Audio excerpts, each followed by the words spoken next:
Friend थे और तीनों दोस्त बड़े खुश उसके साथ 24 घंटे रहा करते थे तीनों। एक दिन वो खाते पीते रहते सहते साथ ही में थे। एक दिन डॉक्टर ने कहा उस व्यक्ति से कि अब तुम्हारे पास ज्यादा समय नहीं है, तुम जल्दी जाओगे। तो वो जो सबसे ज्यादा क्लोज था उस फ्रेंड के पास में गया और उस फ्रेंड से कहा, देखो मित्र अब मैं मरने वाला हूं, तुम सच बताओ तो मेरे साथ चलोगे? तो उस फ्रेंड ने कहा, देखो भाई सुन लो, जब तक तुम जिंदे हो तब तक मैं तुम्हारे साथ हूं, तुम मर जाओगे तो मेरा तुम्हारा संबंध यहीं खत्म हो जाएगा।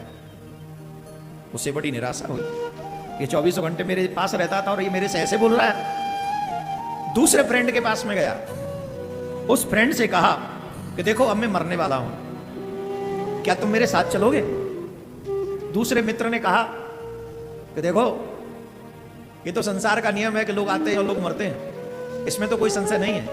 मैं तुम्हारे साथ चल नहीं सकता लेकिन तुम्हें शमशान तक पहुंचा के जरूर आऊंगा, इसमें कोई संशय नहीं। मित्र दुखी हो गया। तीसरा मित्र भी वहीं खड़ा था।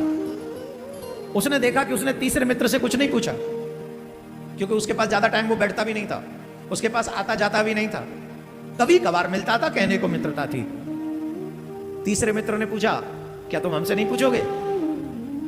अरे बोले तुमसे क्या पूछे, जो खास थे उनसे ही पूछा, उन्होंने ही साथ नहीं दिया, तुम क्या साथ दोगे?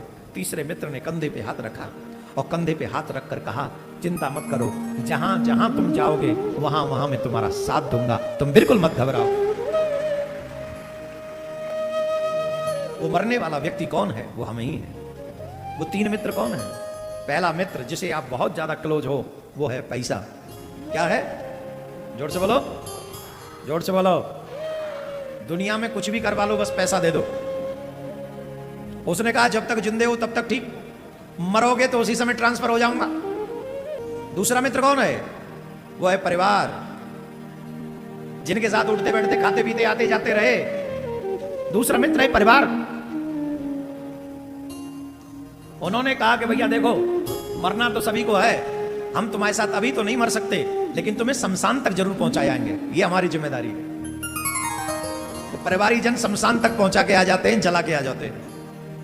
वो तीसरा मित्र कौन है जो शमशान के बाद भी हमारा साथ निभाता है? वही मित्र है हमारा धर्म। हम लोग ज्यादा धर्म नहीं करते, हम लोग ज्यादा धर्म में रुचि नहीं रखते, हमारा सत्कर्मों में कोई ज्यादा ध्यान नहीं रहता। लेकिन जैसे अभी आप यहां बैठे हुए हैं, एक एक सेकंड आपके साथ जाएगी, एक एक सेकंड।